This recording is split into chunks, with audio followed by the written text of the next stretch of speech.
कल एक बड़ी विक्ट्री हुई है हाँ। और उस विक्ट्री से दूसरी जीत भी अब जल्दी होगी, ईवीएम भी हटेगा और पेपर बैलेट से चुनाव होंगे और उसके बाद 40 पार करने की हमारा चैलेंज है मोदी जी को। अगर पेपर बैलेट से चुनाव होते हैं तो वो 40 पार करके दिखाएं। अगर तो सुप्रीम कोर्ट ने कितनी लताड़ लगाई है कल भी, तो अब लताड़ लगाने का काम सुप्रीम कोर्ट ने किया है और हम जैसे लोगों को एक तरीके से इशारा किया है कि आप लोग इनके खिलाफ क्रिमिनल केसेस करो। ये इतनी बड़ी बेईमानी कर रहे हैं, सुप्रीम कोर्ट तक से झूठ बोलने से हिचकिचा नहीं रहे हैं। तो चुनाव आयोग के सभी के सभी अधिकारी जो हैं एकदम ईमानदारी के साथ सुप्रीम कोर्ट का ऑर्डर का पालन करें, वरना जेल जाने के लिए तैयार रहें। उसी प्रकार से पार्टियां थोड़ी परेशान होती हैं, पार्टी के अंदर जो चोर होते हैं वो परेशान होते हैं, जिन्होंने अपना 2 नंबर का पैसा उससे वाइट करा के क्राइम करने के लिए जो काम किए थे, वो सब देख रहे होंगे कि किसने किसके माध्यम से और पैसे लिए थे। हम जैसे लोग भी तो हैं जो संविधानवादी हैं, अम्बेडकरवादी हैं, हम भी तो बैठे हैं तैयार होके अपना पेन कलम और कागज तैयार करके बैठे हैं हम भी। हम अब एक एक उस व्यक्ति ने जो पैसे लिए हैं ना, ये पार्टियों में जो जिसने पैसे जमा कराए हैं, उसके खिलाफ ईडी का केस बनवाएंगे। ये तो गैर कानूनी हो गया ना घोषित, संविधान के खिलाफ पैसे लिए गए हैं ये, बावजूद इसके कि सुप्रीम कोर्ट ने इंटरिम भी ऑर्डर किया था इसमें, फिर भी लिए गए। तो ये संविधान के खिलाफ अपराध करके जो पैसे लिए गए हैं वो ईडी के अपराध हैं सारे। अब हम ईडी को मजबूर करेंगे कानूनी रूप से कि ये जो अपोजिशन पार्टीज को अरेस्ट कर रहे थे, अब तो सारी बीजेपी की वर्किंग कमेटी बंद हो जाएगी। सब पे लगेगा ना भाई, एक अपराध जब इन सब लोगों ने मिलके किया है, भारतीय जनता पार्टी ने के जो लीडर्स थे उन्होंने मिलके साजिश करके ये इतना बड़ा अपराध किया है, जो कि ब्लैक मनी को वाइट करने का एक धंधा है, जो कि चोरी छुपे पैसे लेने का एक धंधा है, चोरी छुपे पैसे लेके चुरा के अपने पर्सनल कामों में लगाने का एक धंधा है।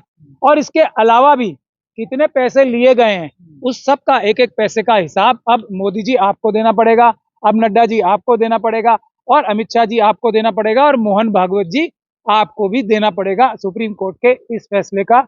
ये मतलब है, और सुप्रीम कोर्ट ये फैसला दे पाई उसकी भी वजह है कि देश की सबसे बड़ी अदालत, देश के मालिक, देश की जनता सड़कों पे आ गई थी सुप्रीम कोर्ट की रक्षा करने के लिए और ये कहने के लिए कि सुप्रीम कोर्ट के ऊपर कोई दबाव बनाएगा तो हम उसको निपटेंगे। उससे मेरे ख्याल से सुप्रीम कोर्ट को ताकत मिली और उसने एक ये बहादुरी वाला, ईमानदारी वाला, सच्चा फैसला किया काफी दिन बाद। चुनाव आयोग का क्या रोल था इसमें? चुनाव आयोग का रोल अभी आ रहा है ना 3 हफ्ते में, चुनाव आयोग के अधिकारी भी जेल जाएंगे अगर छुपाएंगे बात तो। अब देखिए इसमें 2-3 चीजें होने वाली हैं। एक तो ये अब छुपा छुपी का खेल होगा, तो उसमें एसबीआई के जो ऑफिसर्स हैं जो छुपाएंगे डिटेल्स वो जेल जाएंगे, ईडी का केस उनके खिलाफ भी बनेगा। चुनाव आयोग के जो लोग हैं ना, जो भारतीय जनता पार्टी या प्रधानमंत्री जी ने अपने लगवाए हैं, वो अगर छुपाएंगे बातें तो हम लोग तो बैठे हैं ना। सुप्रीम कोर्ट ने तो एक ग्राउंड तैयार करके दिया है हम जैसे लोगों को कि तुम आगे बढ़ो और इन सभी लोगों को जेल भिजवाओ, और हम उस ड्यूटी को जो सुप्रीम कोर्ट ने हमारी लगाई है उसको पूरा करेंगे, इनके खिलाफ कानूनी कार्रवाई करेंगे। तो चुनाव आयोग के सभी के सभी अधिकारी जो हैं एकदम ईमानदारी के साथ सुप्रीम कोर्ट का ऑर्डर का पालन करें, वरना जेल जाने के लिए तैयार रहें। उसी प्रकार से एसबीआई के एक चीज छुपा मत लें, सुप्रीम कोर्ट का आदेश अक्षरता माने एसबीआई के लोग भी, अगर नहीं मानेंगे तो हम उन्हें जेल भिजवाने का काम करेंगे, ये हम बता रहे हैं। आज की प्रेस कॉन्फ्रेंस में क्या ऐलान किया आप लोगों ने?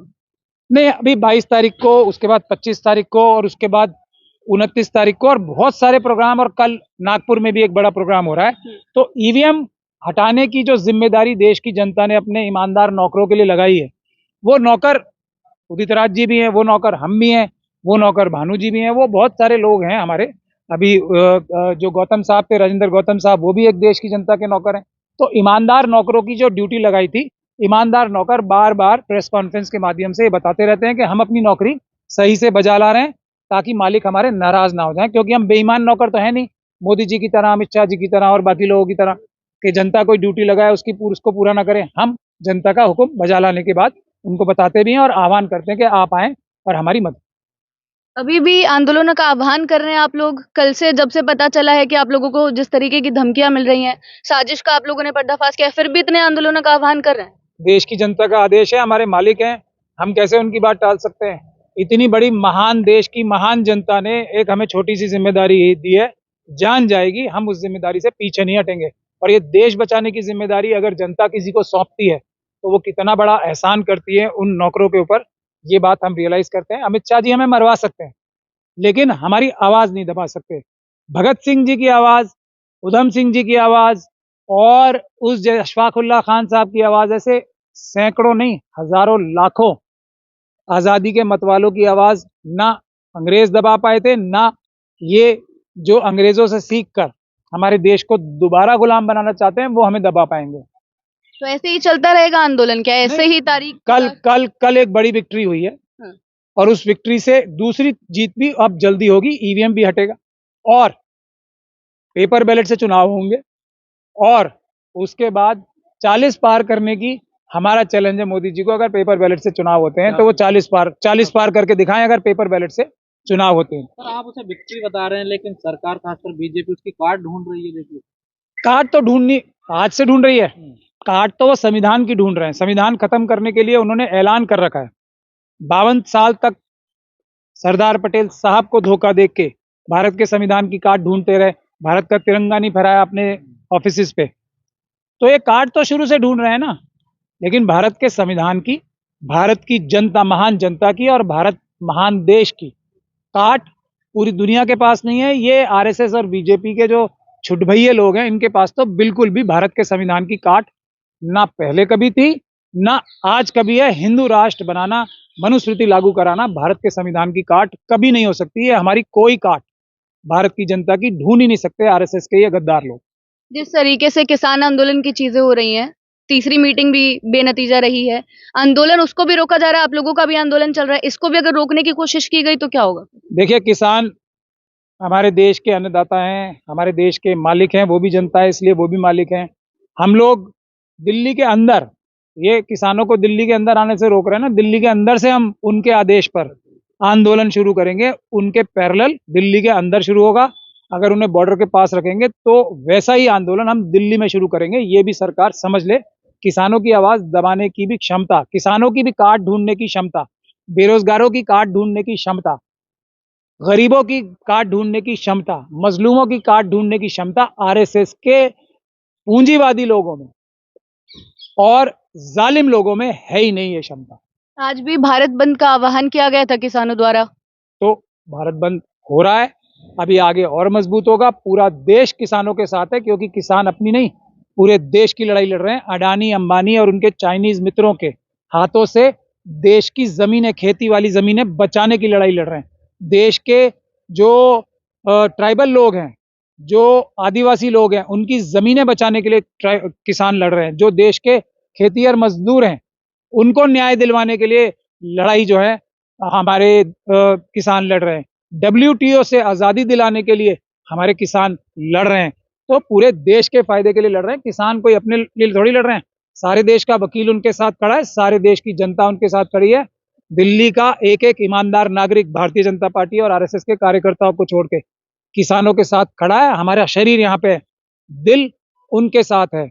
हम उनके लिए किसी भी हद तक जाएंगे। दिल्ली के अंदर भी प्रोटेस्ट होंगे। सर लड़ाई दिल से तो नहीं हो पाएगी, फिजिकली जाना पड़ेगा वहां पे लड़ने के लिए। लड़ाई यहाँ भी होगी ना, वो जहाँ आना चाहते हैं हम तो वहीं हैं दिल्ली के अंदर। हम यहाँ उनका आंदोलन शुरू करेंगे। वहां पे रोक रखा है, आने नहीं दे रहे हैं। तो हम उनकी आवाज बनके, हम उनके आदेश का पालन करके दिल्ली के अंदर आना चाहते हैं ना। हम उनकी आवाज दिल्ली में भी उसी मजबूती से उठाने वाले हैं। अब क्या करेगी ये सरकार?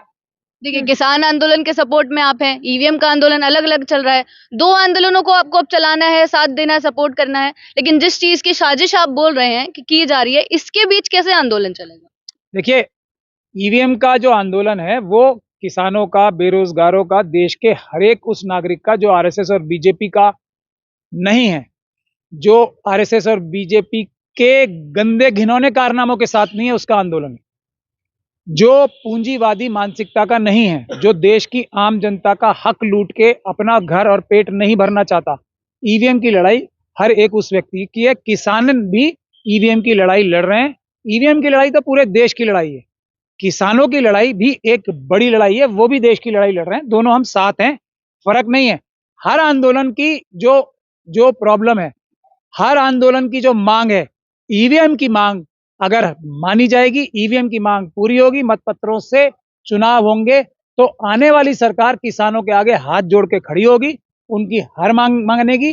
और अगली बार भी बैलेट पेपर से चुनाव जब होंगे तो जो सरकारें बनेंगी, जो जनता के नौकर बनेंगे, बड़े बड़े पदों पे जाएंगे, वो जनता से डरेंगे। ईवीएम के माध्यम से जनता को धोखा देके जनता की आवाज के खिलाफ बगैर वोट प्राप्त करे, जो एक सिस्टम बन गया है वोट लेने का, सरकारें बनाने का, वो खत्म हो जाएगा। तो उससे हर एक मांग जो जायज मांग है, इंसाफ और बराबरी की मांग है, वो पूरी होगी। इसीलिए ईवीएम की लड़ाई देश बचाने की लड़ाई है, संविधान बचाने की लड़ाई है, लोकतंत्र बचाने की लड़ाई। लेकिन आप जैसे लोग जो इन आंदोलन को लीड कर रहे हैं, फेस हैं, अगर वो सुरक्षित ही नहीं रहेंगे तो कैसे चलेंगे आंदोलन? तो हमें क्या वो जिंदा छोड़ देंगे और हम उससे डर जाएंगे? वो तो सिर्फ इसलिए हमें नहीं मार पा रहे हैं अभी कि उनको ये डर है कि अगर वो एक हम जैसे किसी व्यक्ति को मारेंगे तो उसकी जगह पे 100 लोग खड़े होंगे। अब वो माहौल बन चुका है देश में। अब कोई डर नहीं रहा है इनकी पुलिस, जो ये भ्रष्ट पुलिस के अधिकारी हमारे तरफ बंदूकें और लाठी लेके दौड़ाते हैं, अब कोई डर नहीं रहा है उनसे। तो जब डर खत्म हो गया लोगों का, लोगों ने ये देखा कि हमारी जानें इंपॉर्टेंट नहीं है, देश इंपॉर्टेंट है, तो एक महमूद प्राचा, एक भानु प्रताप जी को, एक किसी को भी, गौतम जी को या किसी को भी, या उदित राज जी को, मेशराम जी को, इन लोगों को मार के अब कुछ होने वाला नहीं है। तो ये स्ट्रैटेजी बदलें अपनी, हाथ जोड़ें, माफी मांगे देश की जनता से, और हम लोग तो तैयार है ना, जान हथेली पे रख के ही खड़े हैं, आओ मारो। यही कर सकते हो ना आरएसएस के डरपोकों, भारतीय जनता पार्टी के डरपोक यही कर सकते हैं ना, तो कर लो ये भी। तुमने क्या कम लोग मरवाए? 750 किसान मरवा दिए थे, जो लखीमपुर खेरी में लोग मार दिए, तो कोई डर गया तुमसे? अभी किसानों के साथ क्या कर रहे हो आप? शर्म नहीं आती ना इनको, बिल्कुल शर्म नहीं आती। जो ड्रोन बॉर्डर की सुरक्षा के लिए जरूरत थी, उनको यहाँ लाके ये अडानी और अंबानी और चाइनीज लोगों के साथ मिलकर किसानों के ऊपर अत्याचार कर रहे हैं। ये एंटी नेशनल ये लोग हैं या नहीं है? इनकी औकात और हिम्मत है किसानों को, अन्नदाताओं को ये खालिस्तानी बोलते हैं। इनको शर्म नहीं है ना? ये गद्दार हैं असली देश के। देश ये समझ चुका है अब। इसीलिए अगर पेपर बैलेट से चुनाव होंगे तो ये गद्दार जो है सब जेलों में मिलेंगे आप। जो सर कल फैसला आया उसके बाद क्या पता पड़ पाएगा किस पार्टी को कितना पैसा कौन दे रहा है, या गोल गोल घूमती रह जाएगा ये? मैंने वही तो अभी वार्निंग दी है सबको, एसबीआई के लोगों को, सच सच बता दो, नहीं तो तुम्हारे ऊपर भी ईडी का केस लगेगा। वही तो वार्निंग दी है अभी इलेक्शन कमीशन ऑफ इंडिया के सारे ऑफिसर को, कि सच सच बताना। सुप्रीम कोर्ट ने डायरेक्शन दी है, हल्के में मत लेना, कहीं मोदी जी या अमित शाह जी मैसेज भिजवाएं कि हम बचा लेंगे, तुम चिंता मत करो। बिल्कुल बिल्कुल ईमानदारी से सारी इंफॉर्मेशन देनी है। एक भी इंफॉर्मेशन छुपाई सुप्रीम कोर्ट के आदेश से के बाद भी तो हम लोग आपको छोड़ेंगे नहीं। ईडी का केस लगेगा आपके ऊपर, और बहुत ही खतरनाक धाराओं में केस लगने वाला है, तो आप बच ना पाओगे। इसलिए ईमानदारी से काम करो। चुनाव आयोग को पता है सब कुछ जो कहाँ खड़े गया? 100% पता है। वही सुप्रीम कोर्ट ने कल बोला था ना, चुनाव आयोग के ने जो अपने वकील के माध्यम से झूठ बोला था, वो जजमेंट में मैंने कल आपको पढ़ के भी सुनाया था ना। इसीलिए कि झूठबाजी नहीं चलेगी। सुप्रीम कोर्ट को ये कहना कि जी हमने पढ़ने में गलती कर दी, ये तो सिर्फ आपने 19 के लिए बोला था, तो सुप्रीम कोर्ट ने कितनी लताड़ लगाई है कल भी। तो अब लताड़ लगाने का काम सुप्रीम कोर्ट ने किया है, और हम जैसे लोगों को एक तरीके से इशारा किया है कि आप लोग इनके खिलाफ क्रिमिनल केसेस करो। ये इतनी बड़ी बेईमानी कर रहे हैं, सुप्रीम कोर्ट तक से झूठ बोलने से हिचकिचा नहीं रहे। तो इलेक्शन कमीशन सावधान हो जाए, सुप्रीम कोर्ट से झूठ ना बोले। कहा जा रहा सबसे ज्यादा पैसा बीजेपी को मिला है इन 10 सालों में, तो क्या बीजेपी पर भी कोई कार्रवाई हो सकती है इस मामले में? बीजेपी के हर एक कार्यकर्ता पे कार्रवाई होगी जो इसमें इन्वॉल्व है। ईडी का केस लगेगा, अब किसी और को ईडी अरेस्ट ना कर पाएगी। सीबीआई के पास अब कोई और काम ही नहीं बचेगा। हम लोग सारी कंप्लेंट करने के लिए तैयार बैठे हैं। अब तो नड्डा जी का नंबर शुरू होगा, उसके बाद हर एक आदमी जाएगा, ईडी का केस लगेगा आप सब पे, और वो हम लोग लगवाएंगे, क्योंकि ये तो सिर्फ टिप ऑफ द आइसबर्ग है ये, और इसको छुपाने की पूरी कोशिश की जाएगी। सारे ये सिर्फ आप बता रहे हैं उसकी जो षड्यंत्रकारी जो कौन है, इसका सरकार है या चुनाव आयोग? मैं बता रहा हूँ षड्यंत्रकारी कौन है, लेकिन आप बता रहे हैं कि ज्यादातर पैसा बीजेपी के पास गया है। ज्यादातर पैसा बीजेपी के पास सिर्फ जो इलेक्टोरल बॉन्ड है उसी का नहीं गया है। ज्यादातर पैसा जो अंबानी, अडानी और इन सब जैसे लोगों ने, अमित शाह जी के और मोदी जी के मित्रों ने चुराया है, वो भी तो बीजेपी के और आरएसएस के कार्यकर्ताओं के पास गया है, पन्ना प्रमुखों के पास गया है। ये सभी तो देश के गद्दार हैं। मंथली पैसा कहाँ से आ रहा है? और जो सबसे बड़ा गद्दार है वो आरएसएस है, संस्था।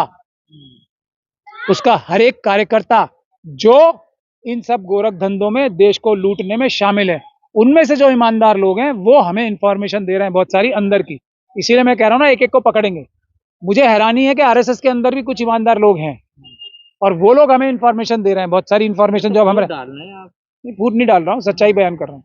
मैं फूट डाल रहा लड़ाना हूँ चाहते हैं आप सुबह RSS बीजेपी ये को देके आपस में लड़ाना चाह नहीं, रहे हैं सब आरएसएस वाले सारे बीजेपी में तो हैं, उनमें से भी कुछ लोग पता नहीं किस वजह से ईमानदारी का प्रदर्शन कर रहे हैं, मुझे वजह नहीं पता, लेकिन हमें इन्फॉर्मेशन देने का क्या मतलब है? अमित शाह जी के बारे में क्या मतलब है? हमें इन्फॉर्मेशन मोदी जी के बारे में देने का क्या मतलब है? इसका मतलब कहीं ना कहीं उनके अंदर जमीर की एक कुछ परसेंटेज बाकी है। सुब्रमण्यम स्वामी जी तो इतने बड़े आरएसएस के सेल है इसका मतलब। स्लीपर सेल नहीं, ईमानदार कुछ लोग हैं, पता नहीं क्यों हर जगह होते हैं कुछ ना कुछ ईमानदार लोग, आपको क्यों लग रहा है ईमानदार है? क्योंकि मुझे ऐसी ऐसी इन्फॉर्मेशन दे रहे हैं, इसलिए लग रहा है मुझे तो कि ये इन्फॉर्मेशन तो मुझे मिल नहीं सकती थी जो मिल रही है, इसलिए लग रहा है मुझे, वरना मैं इतना शरीफ आदमी थोड़ी हूँ कि मैं ऐसे झांसे में आ जाऊंगा किसी के, इतना भोला भाला नहीं हूं मैं, मुझे पुख्ता इन्फॉर्मेशन दी है, इसीलिए तो मैं उनकी बात, उनको ईमानदार कहने की चेष्टा कर रहा हूँ। और एक तो सुब्रमण्यम स्वामी जी हैं कि नहीं है? सर उनको मानता कौन है? नहीं, माने ना माने आरएसएस के तो हैं, आरएसएस मानती है, सर वो तो। बीजेपी के भी आरएसएस के भी है, लेकिन वो एक ईमानदारी की बात कर रहे हैं, क्यों कर रहे हैं ये मुझे नहीं पता, वो तो पब्लिकली कर रहे हैं, वो कह रहे हैं मोदी जी चाइना से डरते हैं, वो कह रहे हैं मोदी जी ने अर्थव्यवस्था का बेड़ा गर्क कर दिया, वो कह रहे हैं और कह रहे हैं मेरे पास सबूत भी हैं, तो आप समझ लो